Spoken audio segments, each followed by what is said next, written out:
WhatsApp guys, Bharat मचाएगा तबाही और लिखा है हमले की तैयारी शुरू। तो क्या है पूरे मामले देखते हैं। मेजर गौरव आर्य सर की वीडियो है द चाणक्य डायलॉग्स चैनल से। चैनल में तो प्लीज सब्सक्राइब, वीडियो कर दे लाइक। 1 2 3 गो। असली सोल्जर वो है जो गलतियां पहचाने, फट से उसकी रेमेडी करे और जब दोबारा अटैक हो तो गलतियां दोबारा रिपीट ना हो। जो वेपन्स वो इस्तेमाल कर रही है इंडियन नेवी और जो शिप्स इस्तेमाल कर रही है वो ज्यादातर 95% आज की तारीख में they are made in India. ये बंकर बस्टिंग यानी कि जमीन के नीचे घुसेगा, ड्रिल करता और घुसता चला जाएगा और 200-300 फुट नीचे जाके फटेगा। ये अग्नि 5 करेगा। हाँ जी, अग्नि 5 करेगा। ये तो भारत ने ऐसी चीज कर दी है बंकर बस्टिंग, जो कि हवाई जहाज की जिसको आवश्यकता ही नहीं है, आप भारत से ही उसको फायर कर रहे हैं। 7.5 ton of high explosive, very high explosive, ये जाके जमीन के 300 फुट नीचे जाके फटता है। तब आप सोचिए क्या बचेगा पाकिस्तान का और क्या बचेगा पाकिस्तान के न्यूक्लियर प्लेटफॉर्म्स का। 52 आंखें अंतरिक्ष से देख पाएंगी कि पाकिस्तान, चाइना और इंडियन ओशन रीजन में क्या क्या कार्रवाई हो रही है। और आपको सुनाई भी नहीं दे रहा क्योंकि मक्खी जितना है वो चुपचाप आता है, यहाँ पे फट से बैठ जाता है या किसी कोने में नीचे बैठ जाएगा, आपको नहीं दिखाई दे रहा। ब्लैकआउट यानी कि जैसे ये फटता है तो पूरे इलाके की लाइट चली जाएगी, सब कुछ शॉर्ट सर्किट हो जाएगा। आपके कंप्यूटर, आपके लैपटॉप, आपके सर्वर्स, आपके रडार, सब कुछ काम करना बंद कर देंगे। बहुत ही छोटा मिसाइल के थ्रू लॉन्च होता है, फिर छोटे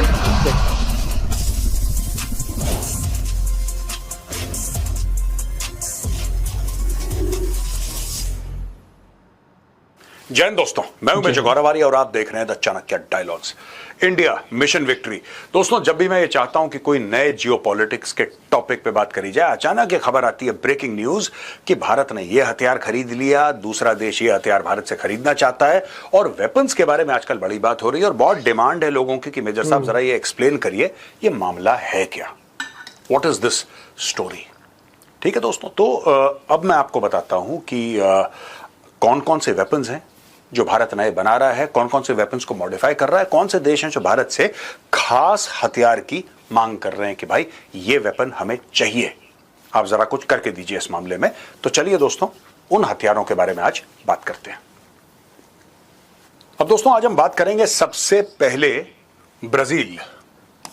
आप जानते हैं ब्रिक्स का एक बहुत इंपॉर्टेंट मेंबर है, one of the original members of BRICS, Brazil. और ब्राजील जो है वो भारत से चाहता है कई वेपन प्लेटफॉर्म्स खरीदना, लेकिन दो मुख्य तौर से ब्राजील ने बात करी है, आकाश की और गरुड़ा की। आज मैं आपको बताता हूं पूरी बात है क्या, ये वेपन सिस्टम्स क्या हैं, ये क्या करते हैं। लेकिन उसके पहले P Kumaran, secretary east, ministry of external affairs, said there is going to be discussions on defence cooperation and enhancing it with Brazil. We are looking at avenues for joint research, technology sharing and training exchanges. We are still talking about what kind of cooperation is possible, what kind of defense platforms we can sell to Brazil, but there is still not much progress made. अच्छा, broadly यहाँ पे ज्यादा progress नहीं है वो कह रहे हैं, लेकिन कुछ चीजों में प्रोग्रेस हो गई है। जो पूरी चीज चाह रहे थे कि टेक्नोलॉजी ट्रांसफर है, जॉइंट रिसर्च है, उसमें ज्यादा प्रोग्रेस नहीं हुई। लेकिन ये कह रहे हैं कि interested in secure communication systems on the battlefield. They are also interested in offshore patrol vessels, OPVs. Brazil has Scorpion submarines. They are interested in partnering with us in maintaining those submarines. They also seem to be interested in Akash air defense system and in coastal surveillance systems, Garuda artillery, guns and so on. So coast guard है या navy है, coastal surveillance systems की वो लोग बात कर रहे हैं। वो बात कर रहे हैं ऑफशोर पेट्रोल वेसल्स की, खासतौर से कोस्ट गार्ड के पास ये ऑफशोर पेट्रोल वेसल्स होती हैं, वो भारत से खरीदना चाह रहे हैं। हम लोग खुद इंडिजिनसली बनाते हैं दोस्तों। कोस्ट गार्ड जो भी वेपन्स इस्तेमाल कर रहा है या जो भी अपने शिप्स और वेसल्स इस्तेमाल कर रहा है, those are made in India. Very largely for the Indian navy also this is true. जो वेपन्स वो इस्तेमाल कर रही है इंडियन नेवी और जो शिप्स इस्तेमाल कर रही है वो ज्यादातर 95% आज की तारीख में they are made in India. ये दो वेपन प्लेटफॉर्म के बारे में ब्राजील ने बोला है कि वी आर वेरी इंटरेस्टेड। बाकी सब में प्रोग्रेस है, स्लो है, क्योंकि वो बहुत बड़ा मामला है। 2-3 चीजें हैं जिसमें वो कह रहा है भैया इमीडिएट है, हमें चाहिए, आप बताओ कब बात करनी है इस पे बैठ के। तो ये है आकाश। आकाश के बारे में दोस्तों आपने ऑपरेशन सिंदूर में बहुत सुना होगा। दोस्तों, ये मल्टीपल एरियल टारगेट्स को एक साथ एंगेज करता है, deployed by both the army and air force. ये क्या करता है, अप टू 25 किलोमीटर्स। ये क्या करता है दोस्तों आकाश मिसाइल सिस्टम की, अगर कोई इनकमिंग एरियल थ्रेट है, वो बैलिस्टिक मिसाइल हो सकती है, ड्रोन हो सकती है, एयरक्राफ्ट हो सकता है, हेलीकॉप्टर हो सकता है, क्रूज मिसाइल हो सकती है, कुछ भी हो सकता है। जब वो एक डिस्टेंस पे आता है, आकाश सिस्टम इतना एक्यूरेट है दोस्तों इस मामले में इतना एक्यूरेट इसकी फंक्शनैलिटी है कि फट से इनकमिंग एरियल थ्रेट को ये न्यूट्रलाइज कर सकता है। ये एक चीज है। दूसरा, गरुड़ा जो है ये भारत फोर्ज ने बनाया है और ये इंडिया में BEL और BDL ने बनाया है। आकाश, ये भारत फोर्ज का है गरुड़ा। ये 105 mm की गन है, ये आप देख सकते हैं। ये एक चेसी पे माउंटेड गन है ये वाली। ऐसी हमारे टाइम पे भी आर्मी में हुआ करती थी, लेकिन उसको हम लगाते थे जोंगा के आगे। जोंगा आपने देखा होगा, पुराने टाइम पे आर्मी में गाड़ियां हुआ करती थी जोंगा नाम की, जोंगा पे लगती थी, हम उसको RCL कहते थे, रिकॉइललेस। तो RCL गन लगती थी और हमारी बटालियन में जाहिर सी बात है इन्फेंट्री के पास भी वो थी। ये दूसरी किस्म की है, लेटेस्ट, बड़ी स्पीड से गाड़ी चल सकती है और इससे 105 mm ये फायर कर सकता है। और literally it is a moving artillery piece, literally it's a moving artillery piece. 17 to 20 kilometre standard ammunition, firing rate 4 to 6 rounds per minute, ये इसकी कैपेबिलिटी है। तो बड़ा घातक है। देखिए, शूट एंड स्कूट का जो प्रिंसिपल है, जो किसी भी प्रकार की आप आर्टिलरी में देखेंगे, कोई बड़ा कैलिबर हो, छोटा कैलिबर हो, शूट एंड स्कूट की जो कैपेबिलिटी है वो बड़ी डिजायरेबल है। यानी कि आपने फायर करा यहां से दुश्मन, जब तक दुश्मन के ऊपर गोला गिरा या दुश्मन को पता लगा कि उसके ऊपर प्रहार हुआ है, आपने ना 2 4 5 राउंड फायर करे, आप गाड़ी में बैठे और गाड़ी आप कहीं और ले गए, दूर चली गई गाड़ी। अब दुश्मन अगर काउंटर बॉम्बार्डमेंट करेगा तो और गोला यहीं पे गिरता है वापस, ये दुश्मन फायर करता है वापस इधर। जब वापस करेगा, क्योंकि दुश्मन का कंप्यूटर बोलेगा कि थ्रेट यहां से है, यहां से इनिशिएशन हुआ है फायर का, जब यहां पे गोला गिरेगा दुश्मन का, ये गाड़ी यहां पे होगी नहीं। This vehicle will no longer be there shoot and scoot, यानी कि इसने 4 5 गोले फायर करे और ये गाड़ी वहां से निकल गई, फिर 4 5 गोले फायर करे, फिर गाड़ी वहां से निकल गई। इस प्रकार से गाड़ी मूव करती रहेगी और दुश्मन को हिट करती रहेगी, और ये कैपेबिलिटी ब्राजील को चाहिए। अब दोस्तों, ये जो पूरा अग्नि 5 वाला मामला है, इसमें कुछ फेरबदल हुआ है। अगली ये स्लाइड और इसकी अगली स्लाइड मैं आपको अग्नि 5 को किस तरीके से मॉडिफाई करा गया और रीपर्पस करा गया है। तो ये तो ICBM है, इंटरकॉन्टिनेंटल बैलिस्टिक मिसाइल। अब इसके कुछ कारण है कि इसका रेंज कम कर दिया इंडिया ने। क्यों करा रेंज कम? इंडिया चाहता क्या है इससे? दोस्तों, कई लोग इसको ऑपरेशन मिडनाइट हैमर, जो अमेरिका ने ईरान के साथ करा था, जो 3 लोकेशंस पे उन्होंने बंकर बस्टिंग GBU 57 डाले थे, लोग उससे कंपेयर कर रहे हैं। लेकिन दोस्तों, ये प्लान उससे थोड़ा सा पुराना है। जब भारत ने पाकिस्तान के ऊपर ऑपरेशन सिंदूर लॉन्च करा था, तो भारत को यह रियलाइज हुआ कि यार कुछ ना कुछ हमें मॉडिफिकेशन करना पड़ेगा। आपकी हर एक लड़ाई से कोई सीख होती है। You learn something from every war, every battle, every skirmish. गलतियां भी होती हैं, अच्छे काम भी होते हैं। असली सोल्जर वो है जो गलतियां पहचाने, फट से उसकी रेमेडी करे, और जब दोबारा अटैक हो तो गलतियां दोबारा रिपीट ना हो। अब मैं आपको समझाता हूं। India's Agni 5 bunker buster missile to carry largest conventional warhead. अब आप ये बोलेंगे, साहब ये बंकर बस्टर वाली कहानी कहां से आ गई? हमने तो ये सुना था कि अग्नि 5 जो है ये ICBM है, यानी कि इंटरकॉन्टिनेंटल बैलिस्टिक मिसाइल। एक कॉन्टिनेंट से दूसरे कॉन्टिनेंट पे, एक महाद्वीप से दूसरे महाद्वीप पे जो वार करे, हमला करे, सब कुछ बर्बाद कर दे, सर्वनाश हो जाए, उसको ICBM कहते हैं।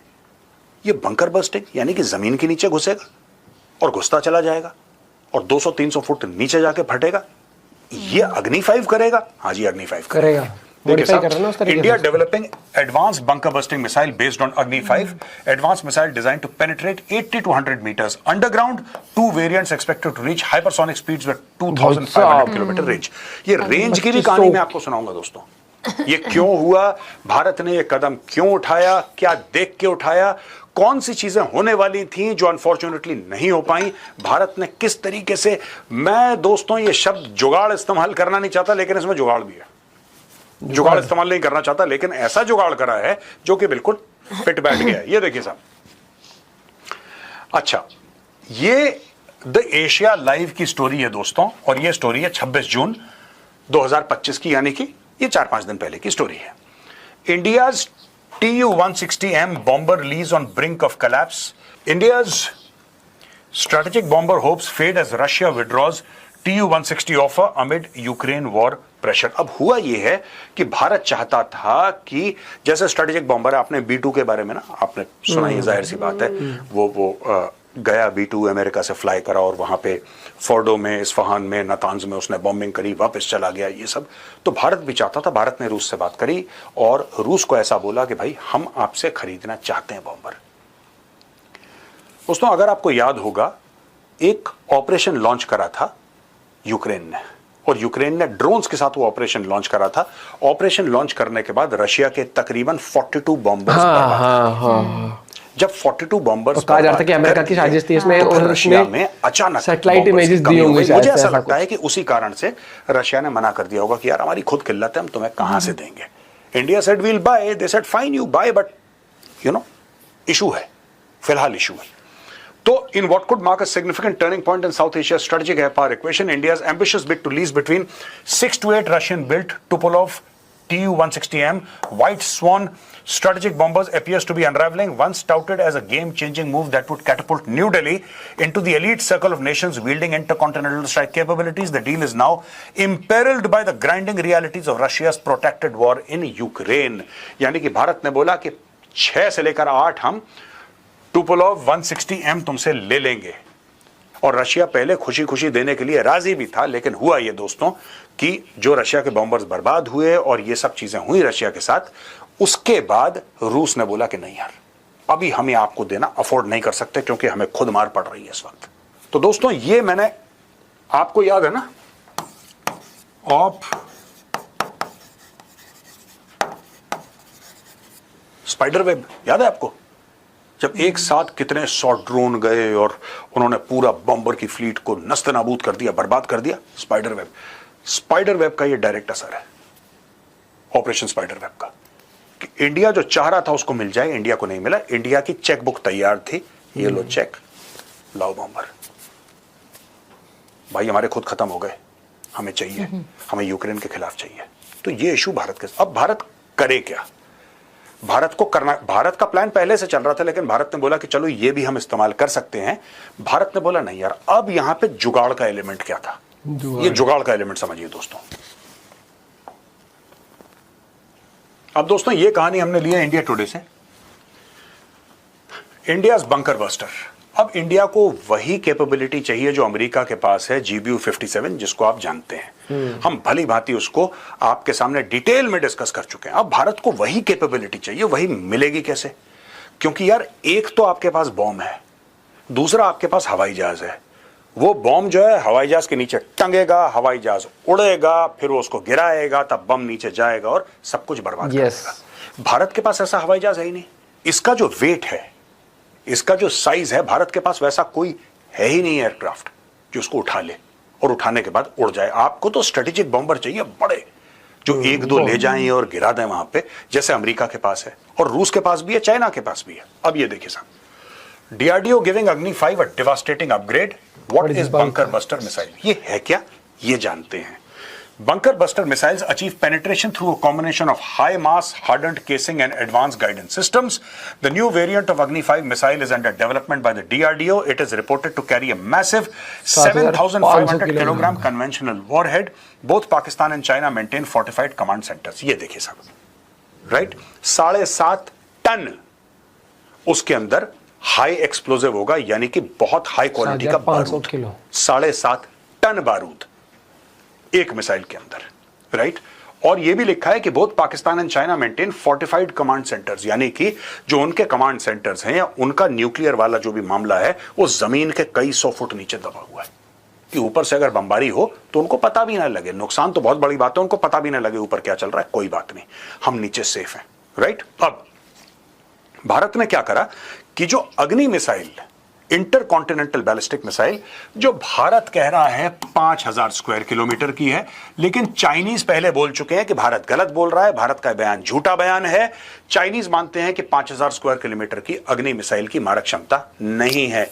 वो कहते हैं कि 8000 किलोमीटर से लेकर 13000 किलोमीटर के बीच की बात है भारत के अग्नि मिसाइल की। पर हम ये मानते हैं कि चलो 8000 13000 नहीं, जो 5000 लिखा गया है, जो कागजों में लिख के मीडिया के सामने आया है, उसको ही सच मान लो कि अग्नि 5 की मारक क्षमता 5000 है। अब भारत ने क्या करा कि सबसे बड़ी बात, ये जो 5000 किलोमीटर प्लस की मारक क्षमता थी, इसको घटा दिया और 2500 कर दिया, यानी कि लिटरली हाफ कर दिया, मॉडिफिकेशन कर रहे हैं ना। अब आप बोलेंगे साहब हाफ क्यों कर दिया, ये हाफ का क्या चक्कर है ना? जब मारक क्षमता दूर की है तो दूर तक नहीं। दोस्तों इसमें क्या स्टोरी है मैं आपको बताता हूं। पहले आप इसका समझ लीजिए, फिर मैं आपको बताऊंगा ये करा क्यों भारत ने, और इसमें जुगाड़ वाला जो एलिमेंट मैं आपको बता रहा हूं, ये दिमाग लगाया भारत ने कि इसके साथ हम कर क्या सकते हैं। अब पेनिट्रेशन कैपेबिलिटी, ये तकरीबन 100 मीटर तक नीचे मार सकता है, यानी कि 300 फुट तक नीचे मार सकता है। थ्रू रीइंफोर्स्ड कंक्रीट और अर्थ, स्पीड माक 8 गुना ज्यादा ध्वनि से, राइट। और comparative capability compared to US GBU 57A MOP, possibly even greater destructive payload. अच्छा हुआ ये है, अब मैं आपको ये बताता हूं कि ये जो रेंज में ना फर्क क्यों आया, इसका हाफ क्यों कर दिया रेंज। पहली बात, आपको पाकिस्तान को मारना है और पाकिस्तान के अंदर अगर कोई कमांड पोस्ट है या न्यूक्लियर इनकी जो आप ये समझ लीजिए कि न्यूक्लियर उसका कोई प्लेटफॉर्म है पाकिस्तान का, उसके लिए आपको 5000 तो नहीं चाहिए, राइट, क्योंकि पाकिस्तान है इतना बिलांद भर से, आपको पाकिस्तान नहीं चाहिए। दूसरी चीज, अगर आपको चाइना के अंदर भी मारना है तब भी आपको 5000 वहां पे नहीं चाहिए, क्योंकि चाइना के जहां पर हैं वो वेल विद इन 2500 किलोमीटर के रेंज के हैं, जिसको हमें टारगेट करना है। तो इन्होंने बोला एक काम करते हैं, हम रेंज को सैक्रिफाइस कर देते हैं, यानी कि रेंज हम आधा कर देते हैं और इसमें बारूद हम ज्यादा डाल देंगे। तो अगर ये आप देख रहे हैं मिसाइल फॉर एग्जांपल, ठीक है, तो जब आप कहते हैं ज्यादा रेंज, तो आपको उसके अंदर फिर इंजन डालने पड़ेंगे, उसके अंदर बूस्टर्स होंगे, उसके अंदर फ्यूल होगा, ये सारी चीजें जगह घेरता है। लेकिन जैसे ही आप 5000 के रेंज को 2500 कर देंगे, तो वो जगह जो इन सब चीजों के लिए थी वो जगह कम हो जाएगी और उसकी जगह आप यहां पे बारूद डाल सकते हैं ज्यादा।